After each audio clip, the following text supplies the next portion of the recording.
যেহেতু বসন্ত, তো বসন্তেরই একটা কবিতা বলি। বলবো কি কবিতাটা?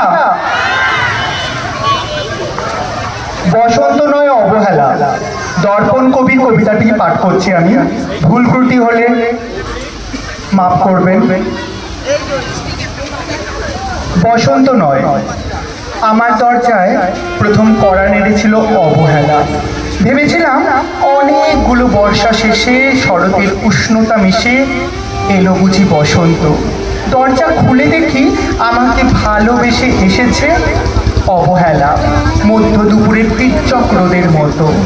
অনেকটা নির্লজ্জভাবে আমাকে আলিঙ্গন করে নিয়েছিল অনাকাঙ্ক্ষিত অবহেলা। আমি চারপাশে তাকিয়ে দেখেছিলাম আমার দীনদশায় কারো করুণা বা আর্তিব পেখম ছড়িয়ে আছে কিনা। ছিল না। বৃষ্টিহীন জনপদে খড়খড়ে রোদ যেমন দস্যুর মতন অদমনীয়, তেমনই অবহেলাও আমাকে আগলে রেখেছিল নির্মোহ নিঃসংকোচিত। আমি অবহেলাকে পেছনে ফেলে একবার দৌড় দিয়ে এগিয়ে গিয়েছিলাম। তখন দেখি আমার সামনে কলহাস্যে দাঁড়িয়েছে উপেক্ষা।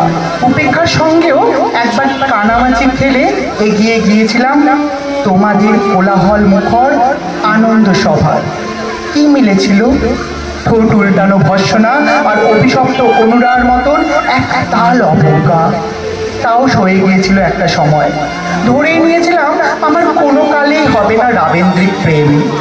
তোমাদের জয়গানে করতালিতে নতজানু থেকেছিল আমার চাপা অপেক্ষা, লজ্জা। বুঝে গিয়েছিলাম জীবানন্দময় স্বপ্ন আমাকে ছোবে না।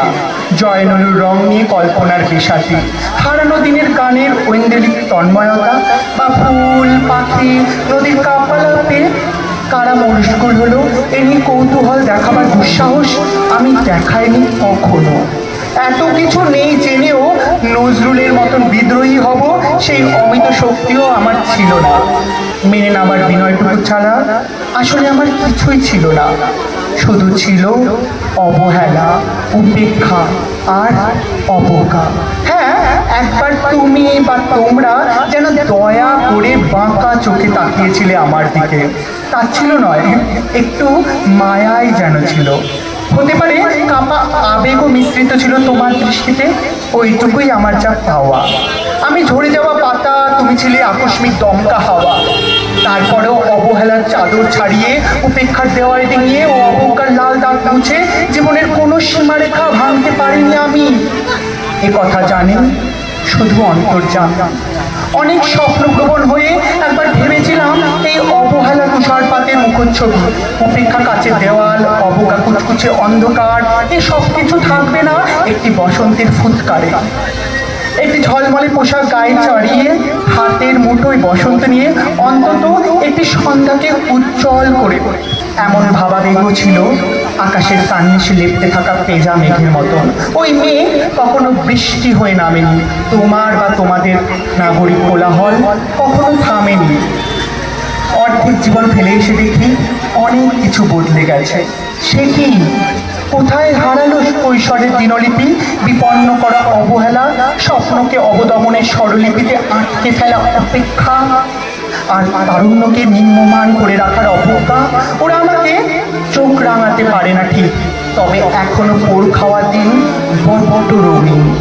আমি আজ সমুদ্র জলে হাত রেখে বলে দিতে পারি কোন ঢেউয়ে ভেসে বেড়াচ্ছে তোমাদের গোপন অশ্রুকণা। আকাশ কানে তাকিয়ে বুঝতে পারি কার দীর্ঘশ্বাসে ঝরে পড়ছে নক্ষত্র। এমনকি তুমি যে সাম্রাজ্যের বেশের আড়ালে মিহিন কষ্ট চেপে হয়েছ লাবণ্যময় পাষাণ পাথর, এটাও দেখতে পাই অন্তর্দৃষ্টি দিয়ে। আমি জানি দীর্ঘশ্বাসে ভরাই আখ্যান যদি পেত কবিতার রূপ, সেই অবহেলা হতো বসন্ত স্বরূপ, বসন্ত স্বরূপ। ধন্যবাদ। এবারে অনুরোধ করবো মাইকটা নিয়ে নেওয়ার জন্য।